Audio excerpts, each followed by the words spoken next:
por esta oportunidad que nos honra y a ustedes por permanecer acá. No digo por escucharme, por permanecer acá.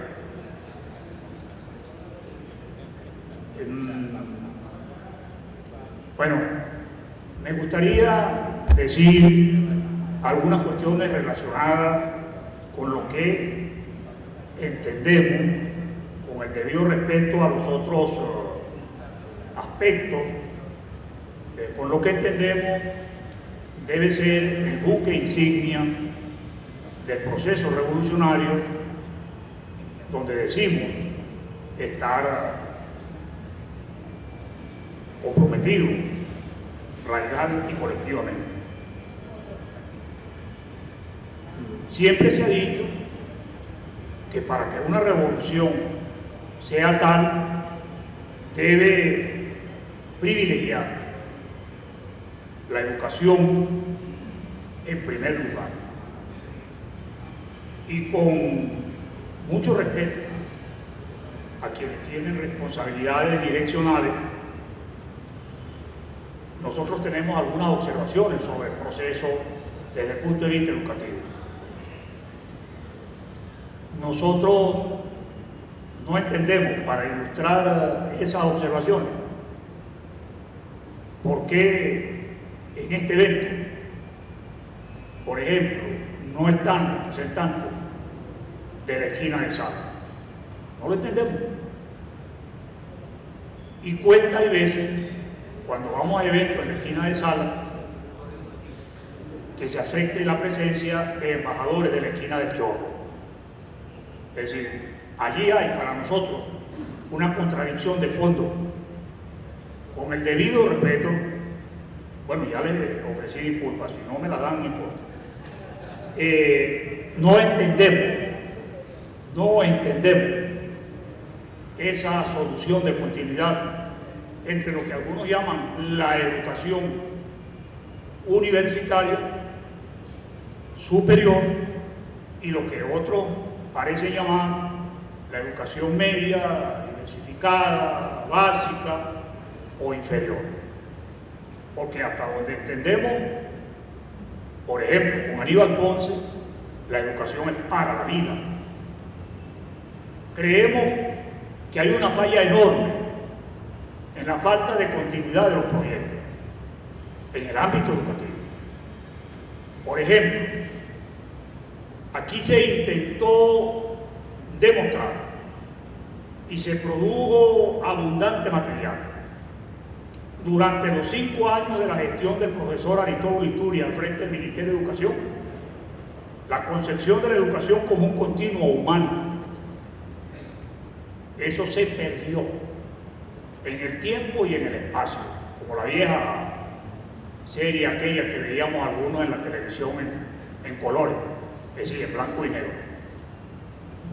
Y no aparece por ningún lado esa concepción, ni en la Ley Orgánica de Educación, que la niega totalmente, que vuelve a la vieja característica de educación básica, media, diversificada, etc., ni en los instructivos legales que ha producido el Ministerio posteriormente. Nos parece un error bastante grave que quienes dirigen la educación en revolución respintan el esquema que sabemos salió de las oficinas del Banco Mundial. No entendemos. Y lo peor, o digamos lo más interesante, es que eso no se discute. Nosotros no sabemos quién iluminó a la Comisión de Educación de la Asamblea Nacional para producir esa Ley Orgánica de Educación, que a nuestra manera de ver tiene gravísimos errores desde el punto de vista de la concepción de lo que debe ser la educación en un proceso como el que nos compromete. Y no lo decimos nosotros. No solamente está en el articulado de la Constitución Nacional de la República Bolivariana de Venezuela, que no es cualquier cosa, cuando consagra los derechos culturales, sociales, capítulo 6, sino que continúa siendo el proyecto dentro del proceso, y así está en el segundo objetivo histórico, gran objetivo histórico del Plan de la Patria, que todos ustedes conocen: convertir a Venezuela en un país potencia en lo social, lo económico y lo político. Y para señalar esto, entonces sostiene la necesidad de desarrollar el valor de la vida humana y establecer el desarrollo en los planos económico, ecológico, educativo, cultural, social, el segundo gran objetivo histórico. Nosotros creemos, segundo planteamiento, el primer planteamiento es ese, que no entendemos esa ruptura y esa repetición de un modelo que hemos combatido permanentemente. El segundo problema que encontramos, bueno, no lo denunciamos nosotros, lo denuncia el Che, el problema de un burocratismo exagerado en las estructuras educativas.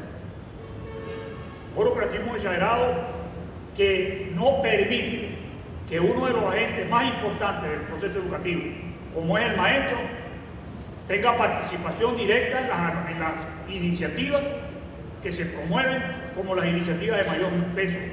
Por ejemplo, los maestros tienen que incorporarse al programa de las canaimitas sin canaimitas. Por ejemplo, los maestros tienen que trabajar con los proyectos, con los materiales educativos, que no son técnicos, que no son libros, son materiales educativos, son concepciones muy distintas. Los maestros tienen que trabajar con los materiales educativos del Plan Bicentenario sin los materiales educativos. No logramos entender cómo puede hacerse eso. Eso solo es producto de un exagerado burocratismo que tiene su asiento en las instancias educativas. Hablamos, tercer aspecto, de las limitaciones de la Ley Orgánica de Educación. Un solo ejemplo, antes que empiece el amigo con su toque de tambor sobre el micrófono. Un solo ejemplo.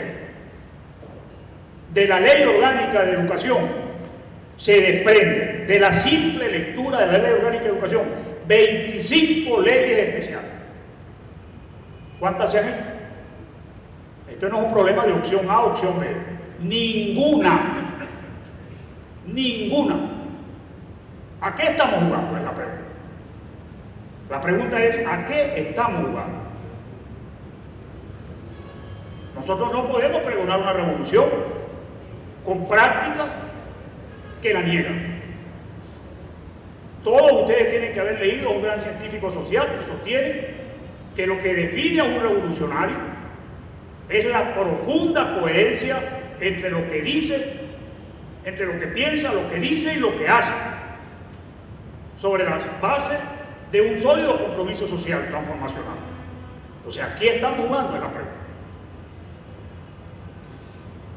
Para no seguir con este memorial de agravio, permítanos señalar a través de algunas preguntas, porque así se nos dijo, ¿no?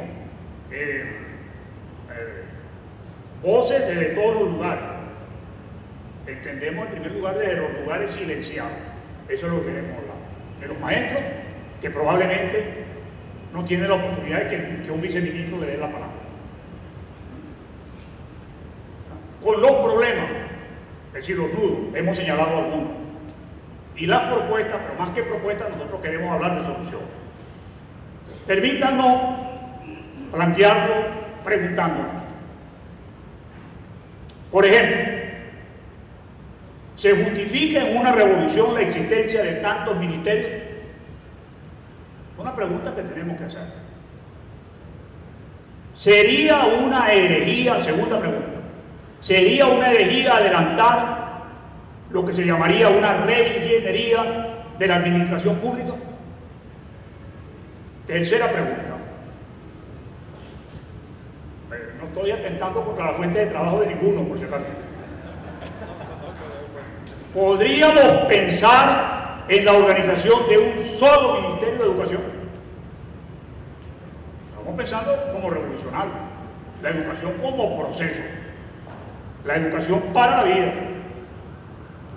Cuarto, Es conveniente avanzar una auditoría de gestión en las instituciones y programas adelantados por la revolución, porque hay algunas prácticas que nosotros las vemos totalmente contrarrevolucionarias.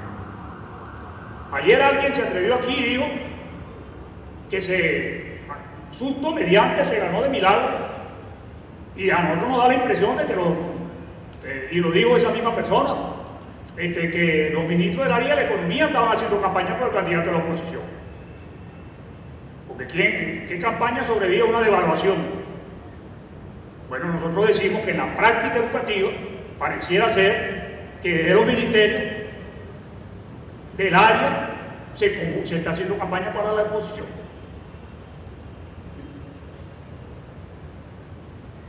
La quinta pregunta: ¿estaremos en capacidad de instrumentar una reinversión, en términos de invertir, de volver a invertir, de la planificación educativa, pivoteándonos en la valorización de las potencialidades de la escuela, la comunidad y la espacialidad del entorno? Porque es que seguimos planificando escuelas en el aire, así como se denuncia en el manifiesto de Cartagena, repúblicas aéreas. Nosotros seguimos pensando en escuelas aéreas. Cuando la escuela tiene, de acuerdo al principio básico de un revolucionario, que fundamentarse en la localidad. Sexta pregunta: ¿podremos impulsar una verdadera reformulación curricular? Los educadores saben de lo que estamos hablando, apoyada en la justipreciación de nuestras potencialidades, las capacidades de los educadores y las actitudes de los estudiantes. El viceministro Reynoso hablaba de los sujetos de la educación. Son los grandes ausentes en la planificación. Siguen siendo los grandes ausentes en la planificación. Como educadores nosotros tenemos que reclamar que se tomen en cuenta. ¿Sí? Una tesis marxista sostiene que los alumnos son los ciudadanos del futuro que ya empezó. Entonces no podemos obviarlo. Séptima pregunta: propugnaríamos una reterritorialización del país, quebrando esquemas mentales y espaciales que mantenemos desde la colonia, porque nosotros seguimos creyendo que la universidad es la universidad en la que yo creo, yo.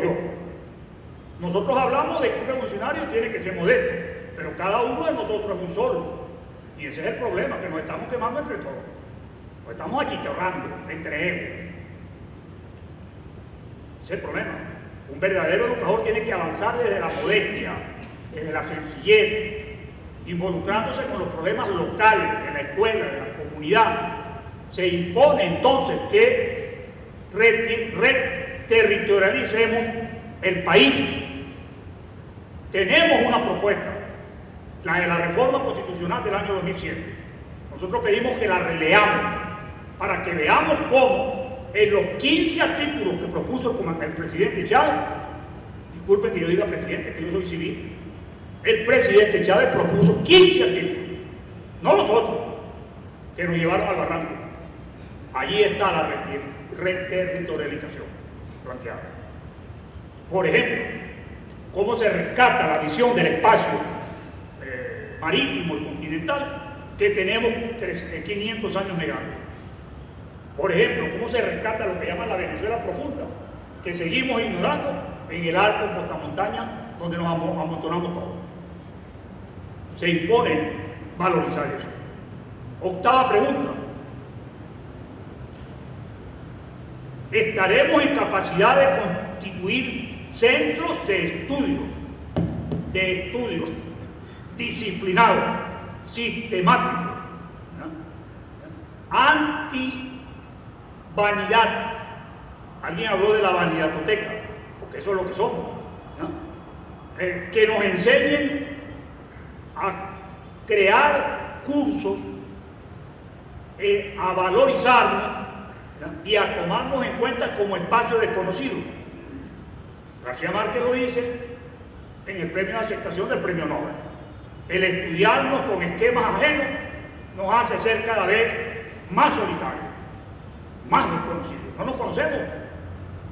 Vivimos citando autores, pero no nos conocemos. Entonces tenemos que dedicarnos a estudiar, a trabajar. Bien. Proponemos en definitiva que se diseñe realmente una política educativa de Estado. Tenemos, bueno, no puedo decir siglos, porque van a decir, wow, pasar por un día que fui a hablar sobre Miranda y me preguntaron que si yo lo había conocido. No, tanto allá no. Pero tenemos que, décadas hablando de que no tenemos proyecto de país hasta que no tengamos un proyecto educativo nacional. Entonces se impone que se defina la organización, el diseño, la estructuración, la articulación de una política educativa del Estado como elemento prioritario. Como elemento prioritario. Una política educativa que, por ejemplo, quiebre el modelo articulado de los espacios de educación superior como espacios de exclusión. Se agota el tiempo. Un modelo fracasado, por cierto, como lo demuestran los mismos indicadores que yo recargo. 10 segundos para decir. La propuesta, rescatemos la escuela como espacio de transformación y como soporte de construcción de la sociedad justa. Nosotros no decimos más justa, justa, que todos necesitamos y merecemos. No permitamos que sigamos con la excusa de que aquí lo urgente no deja tiempo para lo importante. Gracias.